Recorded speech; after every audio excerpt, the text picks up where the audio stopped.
Good afternoon, everybody, and welcome to today's press conference. The Citadel is coming off a tough 28-17 loss at home to Furman. We'll travel this Saturday up to face Western Carolina. Kickoff set for 3:30 p.m.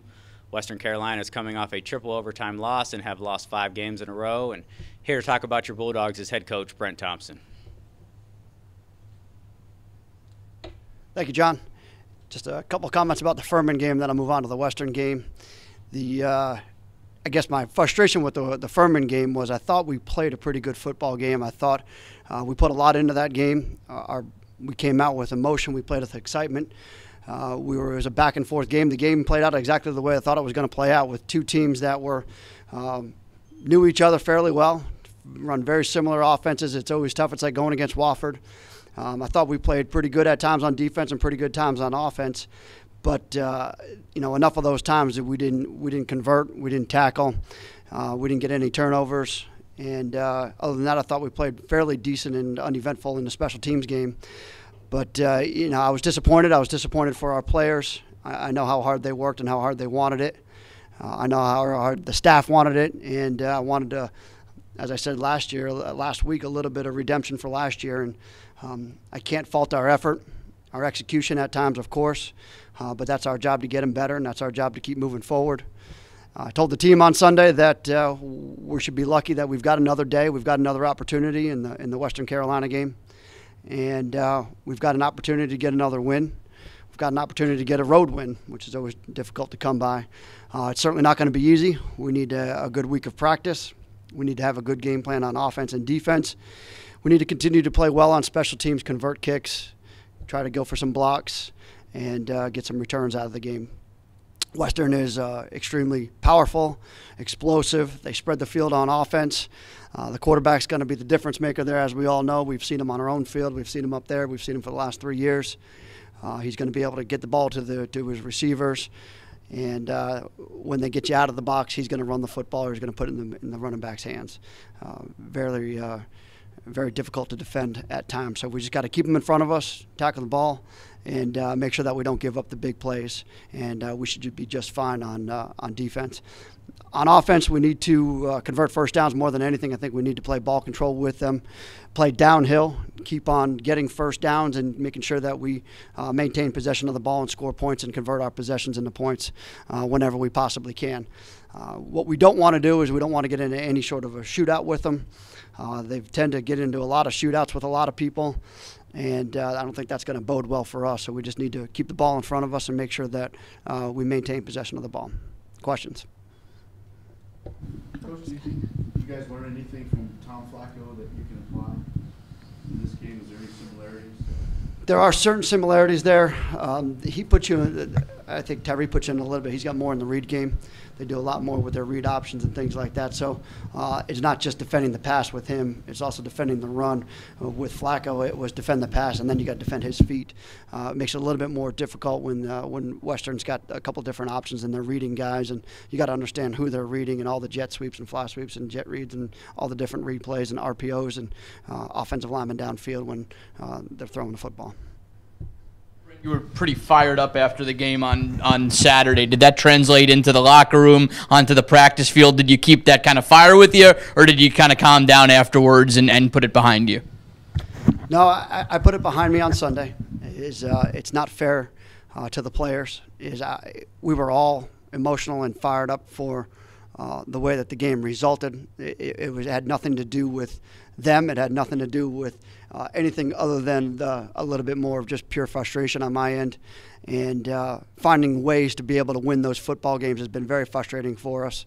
We would like to think that we can win the Chattanooga game at the end of the game. We would like to think that we should find a way to win the ETSU game, win the Furman game, have a chance to take more shots at the end zone or put the ball in the end zone in the Wofford game.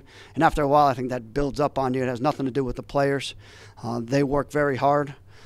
I told them that on Sunday, I've got to keep patience. I've got to understand where we are at. And I've also got to continue to develop them, and we've got to continue to find ways to win those football games late.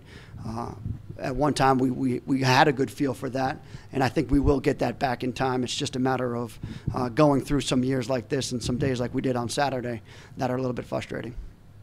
Coach, with so many close games, as many as y'all have had this year, frustration from you, but what do you think the mentality is of the players? How have they been handling it? How do you feel like they have been responding? I feel their frustration, but they respond very well. They come back to work. They came back on Sunday, and they understood it as long as we both understand each other and we want to get better from here, we should have no problems. Tell us a little bit about Western's defense. Looks like they've been in a lot of shootouts this year. They're young. They're very young. They're young like us. They've graduated quite a bit, and we went up against a pretty good defense last year. I think they know what they're doing on defense. It's just a matter of whether they can execute it all the time. Very similar to anybody else that's young, and as we were young at times as well on the offensive side, and as we currently are on defenses. You can't always get done what you want to get done. So, yeah, they've given up some points. They've given up some yards. I think they played a pretty good game against ETSU. They had the lead for the longest time in ETSU, and ETSU had that knack about them to be able to come back and win the football game late, get them into overtime, and then be able to win late. So I think they've gotten a lot better as we have on defense, being that they are still young and developing. Brent, was one of the most frustrating sequences when late in the game you put the ball out on the one and then let them get out of the hole. Is that a place where you like to see them rise to the occasion and make that stop? Well, I'll put it to you this way: is we played the field position game. We didn't go for it at all on fourth down, and the punter did an excellent job of pinning them a couple of times inside the 1 yard line on the first drive and the last drive where they were able to get out on it. For them, I think that that was frustrating. Is we need to make those tackles. We need to kind of pin them and keep them pinned in there deep, and we need to conserve some more clock there, trying to hold some timeouts until we could actually get them into a second and long, third and long situation there. That's where I think, the frustration lies, because we played the field position game and we played it out just like we wanted to play it out. Give us back decent field position to at least go back down there and get a short field and try to score with maybe 4 or 5 minutes in that last drive to be able to do it in. So, that's a lot of it right there. We know what they're doing. We've got to be able to stop them and get stops in those situations.